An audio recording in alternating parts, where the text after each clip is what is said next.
this is a torso for virtually doing a dissection like process. Before going to that wet specimen, dead body dissection, we have to have a clear idea about where they are located and what is the mutual relation. For that, we need to see, first of all, these are the lungs. You can see, we have already theoretically completed lungs and we have seen viscera of lungs. Now, between the two lungs, there is mediastinum, and this is a content of mediastinum, that is heart. And if I remove the sternocostal surface of the heart, you can see the chambers of the heart. This is, you can see pulmonary trunk, aorta. And if we totally remove this heart, we will be able to see posterior mediastinum. This is posterior mediastinum. On posterior mediastinum, we can see this is esophagus is going, this is the diaphragm, and esophagus is piercing the diaphragm. Okay. Now, these are certain structures of posterior mediastinum. You can see here there is some nerves, there is some veins. These are phrenic nerve, vagus nerve, and also if I remove the esophagus, behind esophagus we can see azygous vein.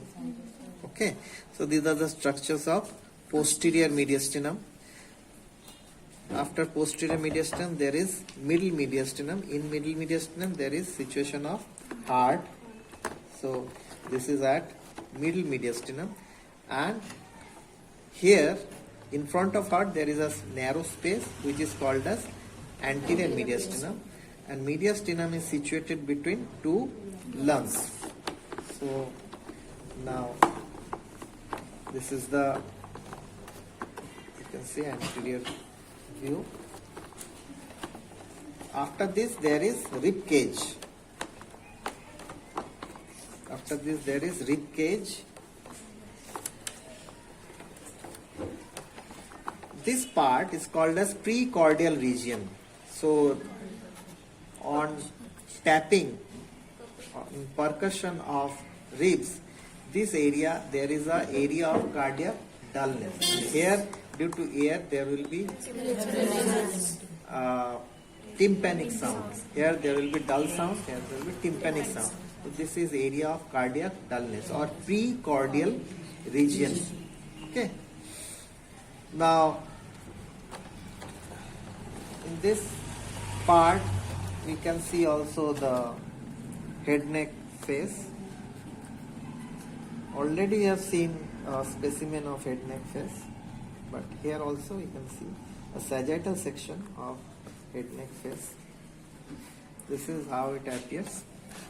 So all you know that this is cerebrum, this is corpus callosum, here there is fornix, this is septum pellucidum, this is thalamus and hypothalamus. In between thalamus and hypothalamus there is interthalamic sulcus, which is going towards fourth ventricle, continuing as aqueduct of Sylvius.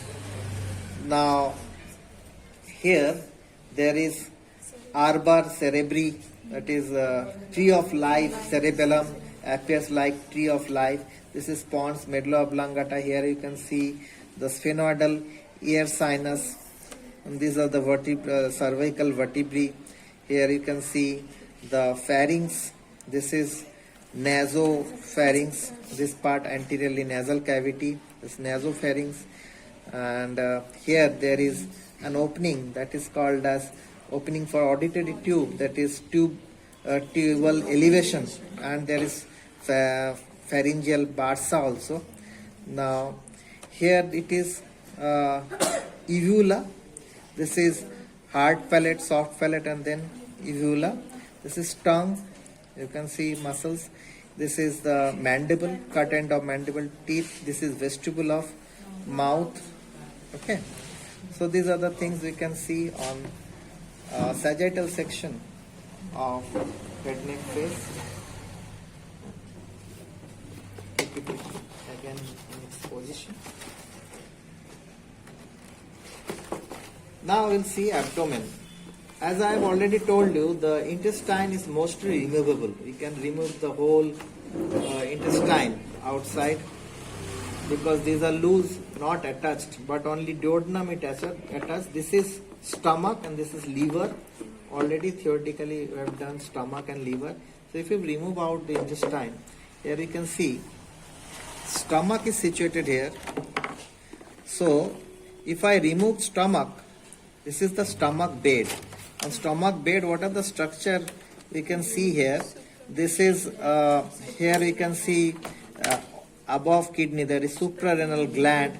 Here there are splenic vessels, tortuous splenic artery and vein entering into the spleen. There is pancreas going behind. This is the pancreas. This is pancreas, you can see pancreas getting attached to spleen. So pancreas is also behind stomach like this.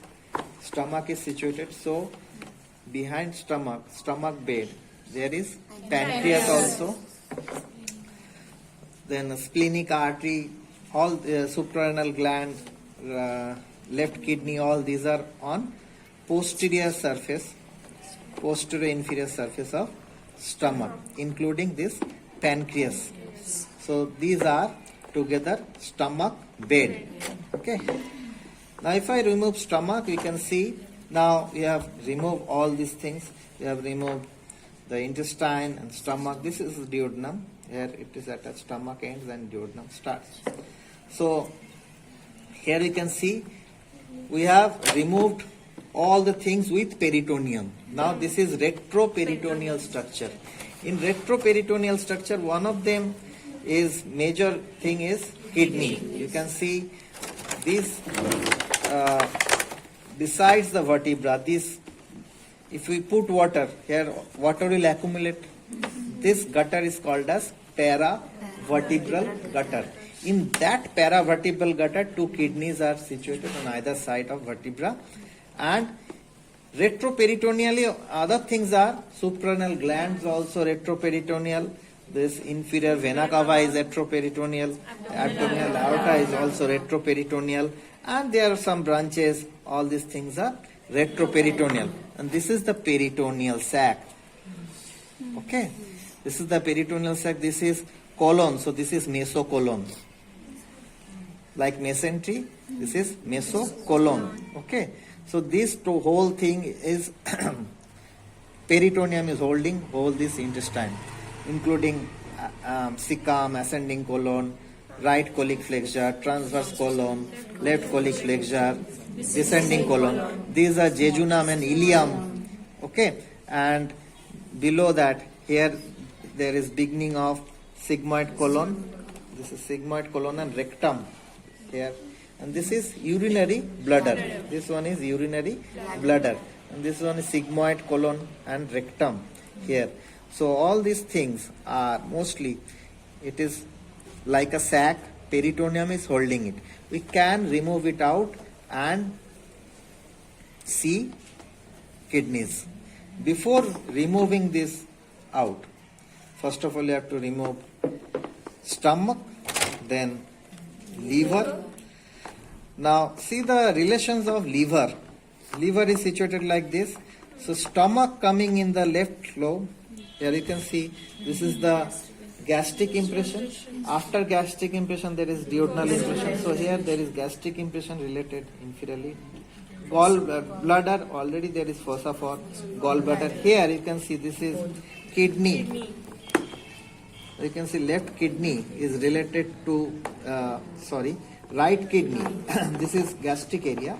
This is gastric area. Right kidney is related here.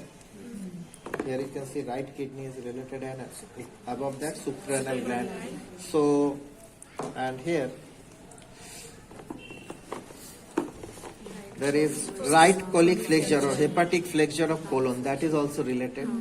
So in relation there will come then first on the left stomach, then duodenum, then gallbladder, then this right colic flexure, then there is right kidney, then suprarenal gland. These are the relation we will see in visceral surface of liver. So I'm putting covering this two hypochondrium and epigastrium. This is right hypochondrium, this is left hypochondrium, and this is epigastrium. And after that, this is lumbar region and iliac region. So after removing these two, you have to remove the whole thing, whole intestine, small intestine and large intestine. Besides, then only you can see kidneys, then only you can see ureter, then only you can see this rectum, and below that you will see bladder. In case of female individual, you can also see uterus. Okay. So this is a virtual visualization before you are going to the real dissection. For the things without gloves, repeatedly you can see.